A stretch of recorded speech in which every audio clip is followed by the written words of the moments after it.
Olá, bom dia, turma da leitura compartilhada, sejam todos muito bem-vindos. Vamos dar continuidade à leitura do livro O Mestre do Amor, Jesus, o maior exemplo de sabedoria, perseverança e compaixão.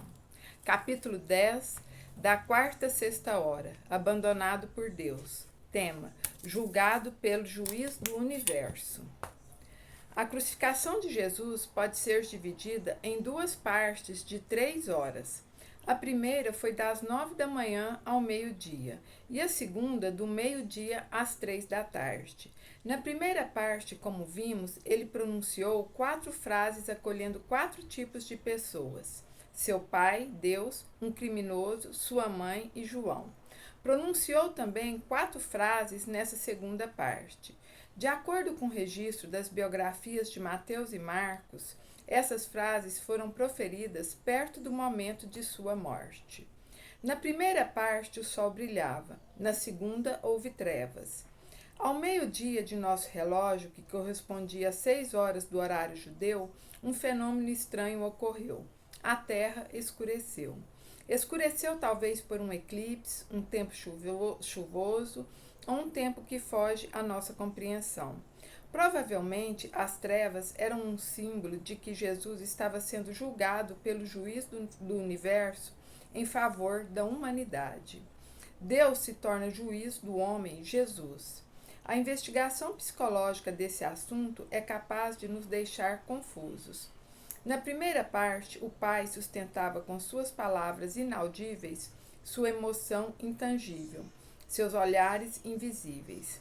Agora, esse pai, apesar de amar intensamente seu filho, senta-se no trono de juiz.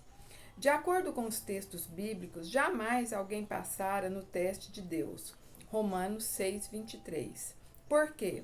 Até onde conseguimos analisar e compreender, é porque o julgamento divino ultrapassa os comportamentos exteriores e chega às raízes da consciência.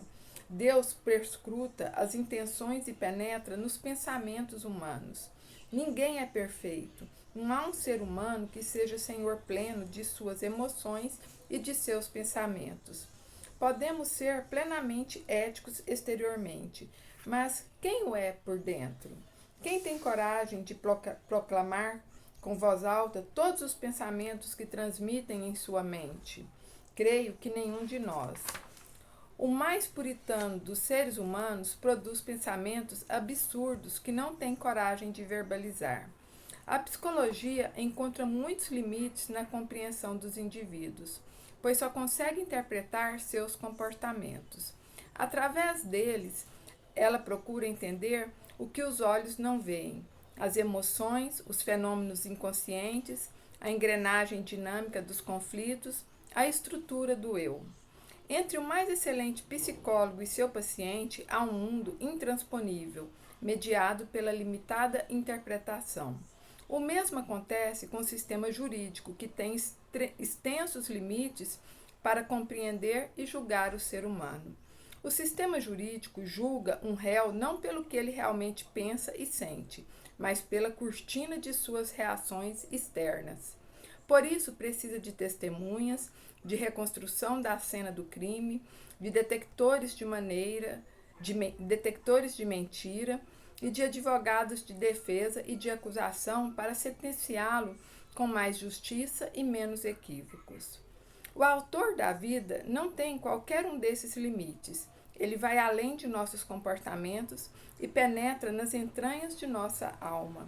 Jesus foi julgado pelo seu único ser ilimitado na sua capacidade de julgamento. A ciência foi julgado pelo único ser ilimitado na sua capacidade de julgamento. A ciência pode falar muito pouco sobre esse assunto, mas é possível inferir que Deus não julgou Jesus como seu filho, mas como um homem. Cada pensamento, sentimento e reação do homem Jesus passou pelo crivo do julgamento de Deus.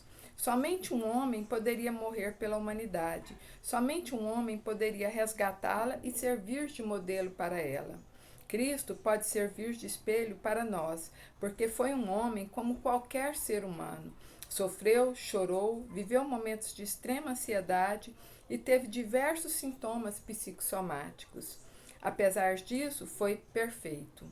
Perfeito na sua capacidade de incluir, perdoar, se preocupar, compreender, ter misericórdia, se doar, respeitar, ter dignidade na dor.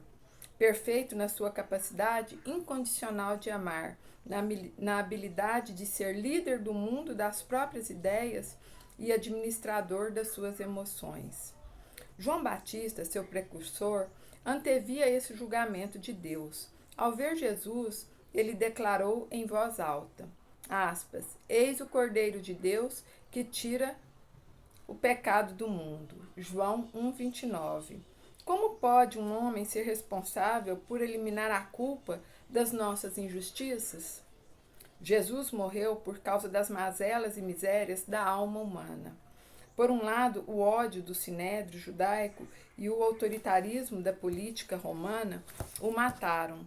Por outro, sua morte foi usada pelo juiz do universo como um sacrifício para estancar a culpa de uma espécie que tem o privilégio de ser inteligente, mas não honrou sua capacidade de pensar.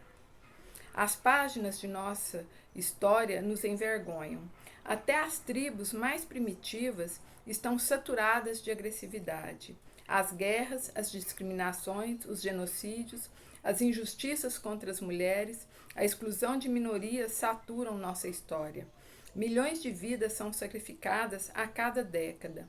Milhões de crianças anualmente são vítimas de fome e de violência. Milhares são violentadas sexualmente todos os dias em todos os cantos da terra. A medicina preventiva alcançou conquistas enormes, mas o número de vidas que ela preserva é pequeno perto das perdas geradas pelas guerras, pela fome, pelos acidentes de trânsito.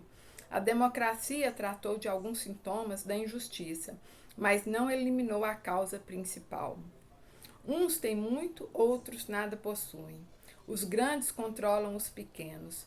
A miséria física e emocional sempre foi companheira de nossa espécie. Depois de tantas vidas sacrificadas, veio um homem que resolveu se sacrificar pela humanidade. Um homem que não pediu nada em troca, só se doou. Um homem que cuidou de todas as pessoas que o rodeavam, mesmo quando precisava de intensos cuidados. De acordo com o propósito transcendental do Deus Altíssimo, ele só poderia quitar as enormes dívidas da humanidade se o homem Jesus fosse perfeito em todos os aspectos de sua vida. Foi usado o símbolo do cordeiro para expor os aspectos psicológicos desse homem ímpar. Um cordeiro é um animal tranquilo. Jesus foi o mais tranquilo dos seres humanos. Um cordeiro é dócil, até quando está morrendo. Jesus, contrariando os paradigmas da psicologia, demonstrou uma doçura e amabilidade inimagináveis na cruz. Assim é, boa reflexão, gratidão, feliz domingo.